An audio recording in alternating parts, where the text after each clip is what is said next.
Welcome to the Effortless Swimming podcast. My guest today is Ben Kent, and I want to get Ben on the podcast because you've recently had some really big improvements in your swimming. And I like to get people who have gone through some of our stuff and made improvements just to show that it's possible, and that with the right focus and know-how, you can really make some changes to your times by improving your technique. So, welcome to the podcast, Ben.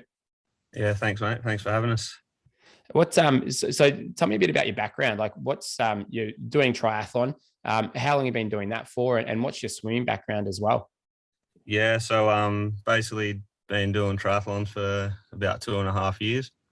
I broke my legs probably 5 years ago in a dirt bike accident, and it was sort of like when I was going through the rehab, everyone was like, "Oh, you won't be able to run or do anything like that." So it was just one of those things that I sort of put me mind to and did it. So, but as far as swimming, like just swam as a kid.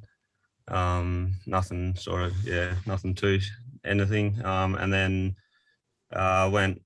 Well, once I broke my legs and had to get in the pool, that was the only thing I could do there for a while. So just started swimming and all took off from there. So. And so, did you start doing triathlon because you broke your legs and you were just like, "Stuff it, I'm going to show you," or is it more just it's just something that eventuated from wanting to get fit and get back into being active? Yeah, a bit of both. When everyone was sort of saying I wouldn't be able to do anything like that, I was like, yeah, stuff you, I'm going to do it. And then when I got all the plates out of my leg, I signed up for a off-road triathlon, just for something to focus on, like while I was rehabbing and not getting too out of shape. So yeah, ended up doing that. So and then just And snowballed from there. yeah, that's awesome. I like that sort of attitude, just to show people that can be done. And you, when you sent me a message on Instagram, like you said that your pace was around 145, 150 had been there like per 100. It had been there for a while. And then you started going through the catch challenge and through some of those drills and exercises. And you sent me a screenshot of your Garmin watch. And I think it was maybe 136, the first one. And then the final one you sent me was 124, is like 100, your fastest 100. So what changed in that time? What did you adjust with your stroke to see those improvements? Yeah, well, the obviously signed up for the 5-day catch challenge. Hadn't really been in the pool for 2 or 3 months over winter, and thought, oh, now's as good a time as any to sort of give it a try and try to change the stroke. So signed up for that, and the probably the biggest eye opener was the wrist entry. I was trying to outreach and try to reach as far as I could outside the water and then pull all the way back. And yeah, the very first sort of drill, putting the hands in under the kickboard, I was like, oh, this sort of makes a lot more sense. So yeah, so and then went from previous PB was a 137. That was back in 2019 when I was swimming all the time, training for a 70.3. And just the other day, I ended up doing a 120. So, Oh, really? Wow. yeah, it's all happened pretty quick. So, That's awesome. And with the entry, so when you were overreaching above the water and probably landing with your elbow first, I imagine, was that something that you just thought you should do, or you heard from a coach or someone? Like, where did that come from? Had you had any instruction before this? no, there was no instruction, and basically, yeah, like when I first got back in the pool for rehab, it was just swim, just hop in the pool and swim as far and as fast as I could. So basically did that for 2.5 years. And then it's only been the last like couple of weeks really that I'm sort of concentrating on technique. And what does it feel like for you now? So that 120 compared to say the 136 2 years ago, how does it feel when you're swimming? What's the difference?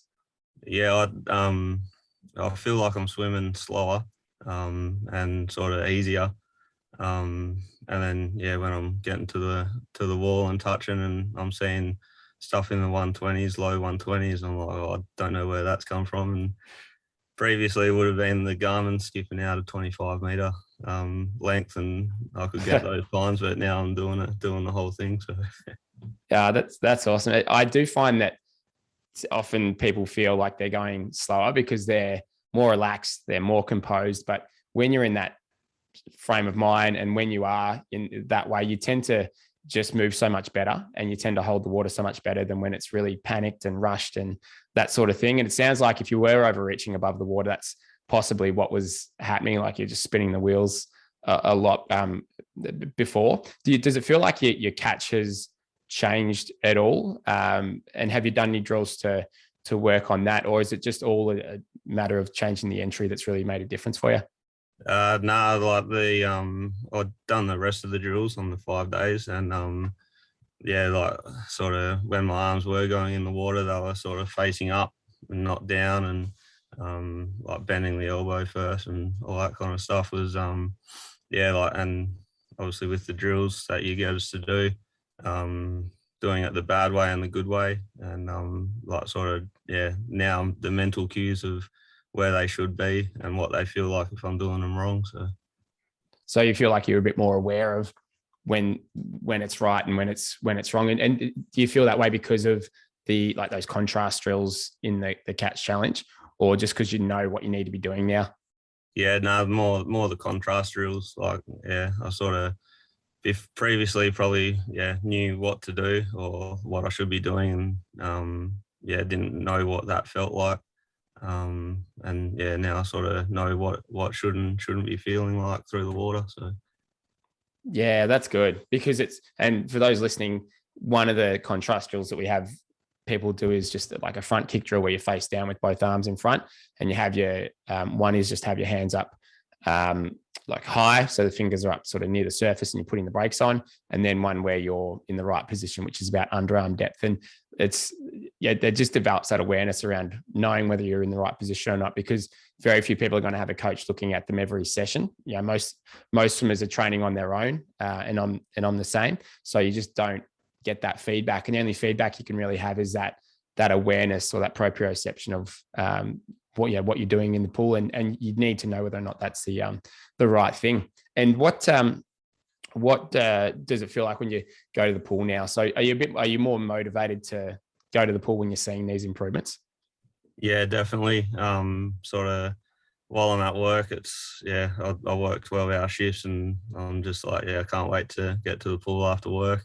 And on my days off, it's, yeah, previously it was sort of, yeah, I've got to swim now, I'll get there, but now it's like, yeah, straight to the pool, and just want to keep seeing these improvements. So Yeah, that's great to hear. It's like in anything, I think whenever you see that improvement and you know what's possible, you start to get that bit of belief, that bit of hope that, yeah, I can really make a difference here.